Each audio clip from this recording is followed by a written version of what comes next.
Happy Friday. All right, so I told a fellow YouTuber the other day that I was going to do more lives, and so here I am. I do have a plan to do a live on how I'm going to navigate the next couple of weeks. So I definitely want to take you guys along for the ride. So the video will be how I'm going to organize my plate. So you see here, this is like egg whites, very, very lean, and just a tad fattier with turkey bacon, and I have over.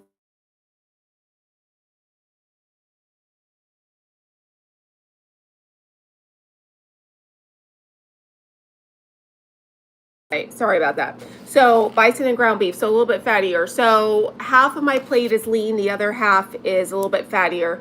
And I'm going to talk about this method in a video that I'm actually going to film.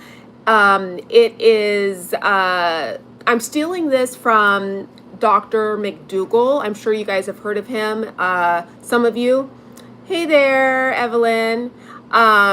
So he has this thing where it's called a maximum weight loss. So half of the plate is vegetables, and he's vegan. So the other, I know I'm finally on live, Eve, I know. And half the plate is starch, right? And so in his book, Starch Solution, he's got a maximum weight loss section, right, where he talks about building the plate method.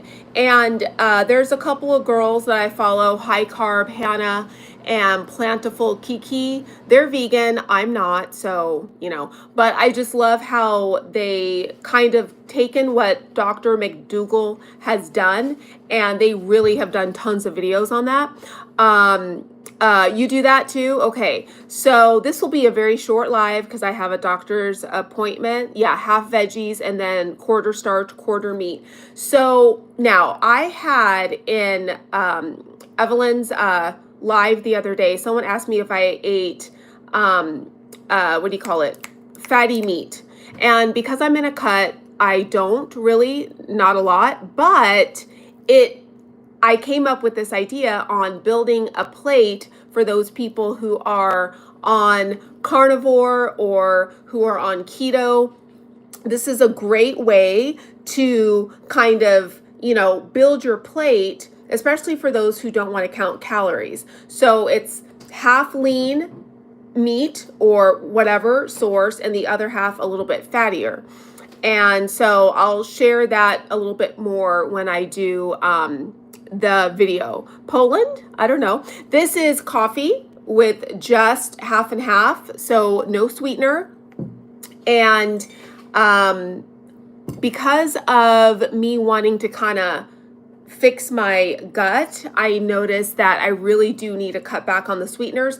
I did, when I was doing sugar diet, I did cut off sweeteners, and this is decaf. So that was pretty easy for me. Now that I'm deviating a little bit from that and focusing on protein more, not that I didn't have protein during the sugar diet, but I'm really focusing on it because right now I'm of a certain age and I need to make sure that I keep all the muscle that I can possibly stand to withhold on my body. And so that is, obviously I'm going to continue weight training. I never stopped, but I do want to increase my protein. And so that's my plan. And that's what I'm doing right now. Lean protein, low fat after carnivore for 10 months. You stalled for a little bit, but you feel better. Yeah, so every time we change our diet, our body kind of has to get used to what we're doing. I'm not changing it in a crazy way, but I am upping the protein little by little for right now. Well, I don't know, for the rest of my life, because I just don't want to lose any muscle. I felt a little bit of muscle loss when I did do the sugar diet, um, because I went from, 125, 150 grams of protein on average a day, and it was down to like 80 or 90 grams. And when I sugar fasted, it was nothing. So that's why I stopped that. And I'm going to focus more on just keeping that protein in, and then kind of adjusting the other things as I go on, right? So that is what I'm doing. And yes, you have more energy than on carnivore. Yeah, because, with carnivore, the source of fuel is fat. And if you have a lot of fat on your body, and a lot of us have enough fat to, use on our body, you don't really need to have a lot of fat in the diet. So to truly lose weight on carnivore, your fuel source, which is fat, needs to come down a little bit. Not drastically. I'm not talking about protein sparing modified fast, but lower fat. So you can see the composition change.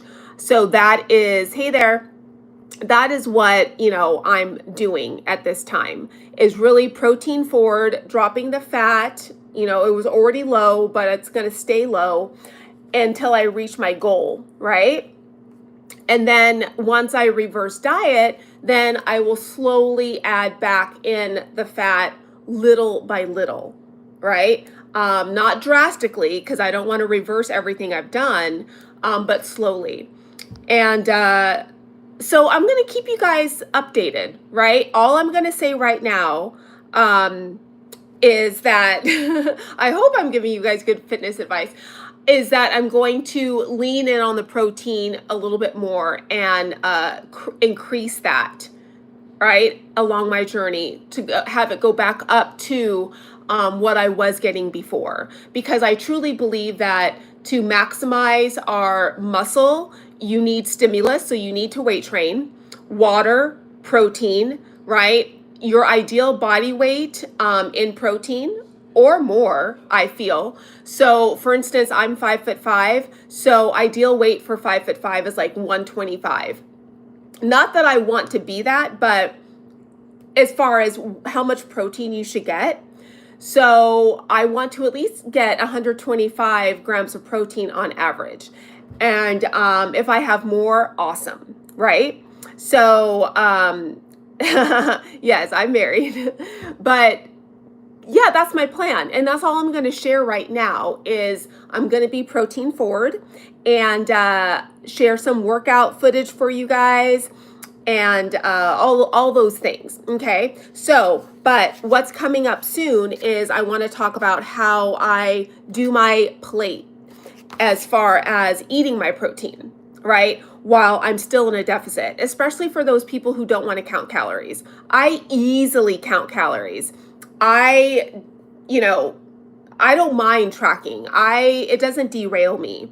And I'm also going to be getting on the scale periodically to track what I'm doing. I just don't think that weighing my food and tracking things, my weight, it doesn't derail me. For some people, it might trip them up.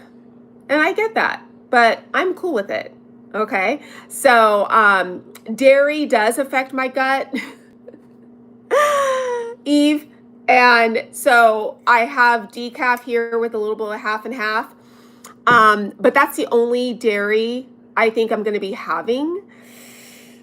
And then maybe Greek yogurt once in a while, because I know that is good for my gut and that doesn't affect me. But the vast majority of dairy I will be staying away from, right?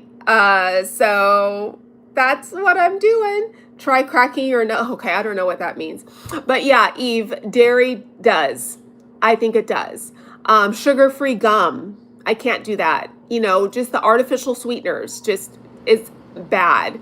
And I'm going to do some more research on fructose and how that affects the gut, because I'm curious about that, right? For those people who do have issues. Everybody's different, right? So that's my plan moving forward. I wanted to pop on here because I haven't done a video in so long, and I was talking to Eve's journey. Please follow her.